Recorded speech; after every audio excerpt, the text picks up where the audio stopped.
Hi guys, स्वागत है आप सभी का होरी मियादा मिसिंग पीस के एपिसोड नंबर 15 में। अगर आप लोगों ने अभी तक इसके पहले के एपिसोड्स को नहीं देखा तो जाके देख लीजिए, डिस्क्रिप्शन में उसका लिंक मिल जाएगा।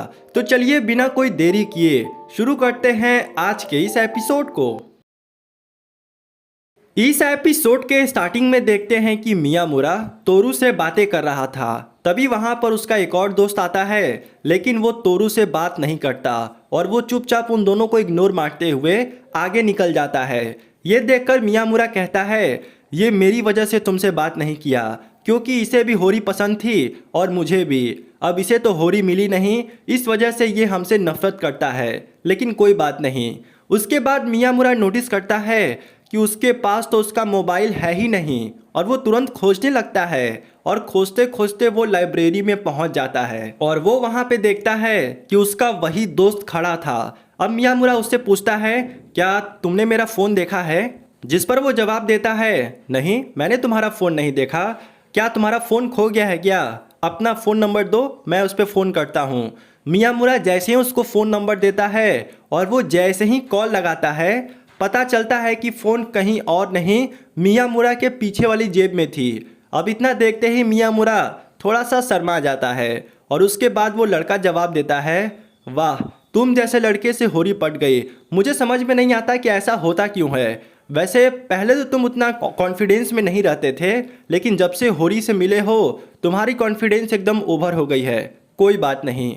उसके बाद मियामुरा वहाँ से जाने लगता है और वो लड़का उसके पीछे पीछे जाने लगता है और वो लोग लाइब्रेरी से जैसे ही बाहर निकलते हैं उसे वहाँ पे होरी मिलती है।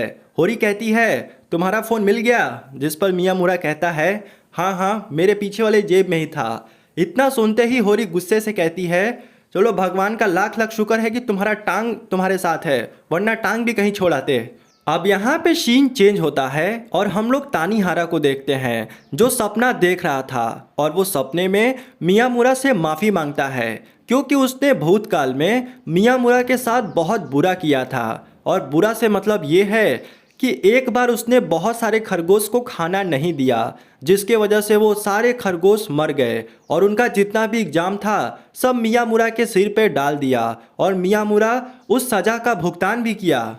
इसी वजह से तानीहारा को हमेशा गिल्टी फील होता है और वो मियामुरा से मतलब खामोश रहता है। लेकिन अब वो ठानता है कि वो हर हालत में मियामुरा से माफ़ी मांग के रहेगा और इसी वजह से वो एक दिन मियामुरा के दुकान पर पहुंच जाता है जहां पर उसकी दुकान बंद थी और मियामुरा कहता है, अभी मेरी दुकान 2-3 दिन तक बंद रहेगी, तो तुम एक हफ्ता बाद ही आना। जिस पर तानीहारा कहता है, मैंने सुना है कि तुम्हारे यहाँ का चीज़ केक बहुत अच्छा है, तो मुझे ज़रूर खिलाना। जिस पर मियामुरा कहता है, हमारे यहाँ का सब कुछ अच्छा है, तुम एक हफ्ते बाद आना, मैं तुम्हें ज़रूर खिलाऊंगा। अब यहाँ पे तानीहारा को थोड़ा सा सुकून मिलता है। अगले दिन का सीन देखते हैं जहाँ पर मियामुरा होरी के साथ जा रहा था। तभी वहाँ पे तोरू आता है और वो मियामुरा से बातें करने लगता है, जिस पर होरी को गुस्सा आता है और वो उसको पकड़कर कहती है, तुम लोग कुछ ज़्यादा ही एक दूसरे से चिपक रहे हो, मैं उसकी गर्लफ्रेंड हूँ, उससे दूर रहो, समझे तुम?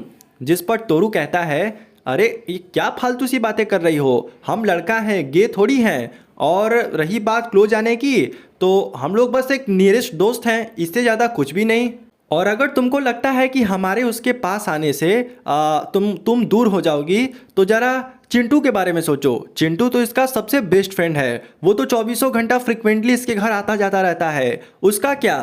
अब इतना सुनते ही होरी गुस्से में मियामुरा को घूर के देखने लगती है, जिस पर मियामुरा की फट जाती है और तभी वहाँ पे चिंटू चला आता है। ये देखते हुए वहाँ पे तानीहारा आता है और सिचुएशन को कंट्रोल करते हुए चिंटू को लेकर जाता है, क्योंकि उसे पता था कि होरी को गुस्सा आया तो वो चिंटू का भी बैंड बजा देगी। A few moments later. अब होरी मियामुरा से कहती है, देखो मैं तुमसे बहुत प्यार करती हूँ और मैं तुम्हें छोड़ नहीं सकती और मैं ये भी नहीं चाहती कि किसी दोस्त के कारण तुम मुझसे दूर चले जाओ। तो प्लीज़ यार, मुझसे वादा करो कि तुम मुझसे दूर नहीं जाओगे, तुम मुझसे हमेशा प्यार करोगे। और ये कहकर वो इमोशनल होने लगती है, जिस पर मियामुरा कहता है, अरे तुम चिंता मत करो, मैं तुम्हारे साथ था, हूँ और रहूँगा। तुम मेरी प्यारी सी गुड़िया है रे। अब हम लोग स्कूल का सीन देखते हैं जहाँ पे मियामुरा अपने सारे दोस्तों को रोक देता है। वो कहता है आज के बाद तुम लोग मेरे पास मत आना, क्योंकि मैंने अपनी गर्लफ्रेंड से वादा किया है कि मेरा कोई भी दोस्त तुम्हारे और मेरे बीच में नहीं आएगा, या फिर वो तुम्हारे और मेरे बीच की ब्रेकअप की वजह नहीं बनेगा। इसलिए तुम लोग मुझसे दूर रहना, मैं तुमसे खुद आकर मिलूंगा। उसके बाद हम लोग यूकी को देखते हैं जो आयासाकी से बात करती है और वो उससे कहती है आयासाकी क्या तुम मेरा एक छोटा सा काम करोगी। जिस पर आयासाकी बोलती है हाँ हाँ बोलो, कौन सा काम। यूकी कहती है तुम्हें बस साकुरा से जाकर ये बताना है कि हम तोरू को डेट नहीं कर रहे, क्योंकि अभी 1 घंटा पहले साकुरा ने मुझसे पूछा था कि तुम और तोरू एक दूसरे को डेट कर रहे हो, तो मैंने जवाब में हाँ बोल दिया। अब इतना सुनते ही वो इमोशनल हो गई, लेकिन हकीकत ये है कि मैं तो तोरू को डेट भी नहीं कर रही और ये सारी बातें झूठ है, इस वजह से उसका दिल टूटे मैं ये नहीं चाहती। तो क्या तुम साकुरा से ये सारी बातें जाकर बता दोगी। जिस पर आयासाकी कहती है अगर तुम सच में तोरू से प्यार करती हो तो इसमें कोई बुराई नहीं है, जितना जल्दी हो सके अपने दिल की बातें बोल दो, वरना तोरू तुम्हारे हाथ से निकल जाएगा और सब कुछ उल्टा पुल्टा हो जाएगा, बाद में तुम बहुत पछताओगी। जिस पर यूकी कोई रिप्लाई नहीं देती और आयासाकी वहाँ से निकल जाती है। अब यहाँ पे यूकी सचमुच उस मोमेंट को याद करने लगती है कि कैसे तोरू उसका हाथ पकड़ा था और वो उसके साथ वाइफ हस्बैंड बनने का वादा किया था। असल में ये सब तो एक गेम था, लेकिन कहीं ना कहीं वो मन में भी और दिल से भी यही चीज़ चाहती है।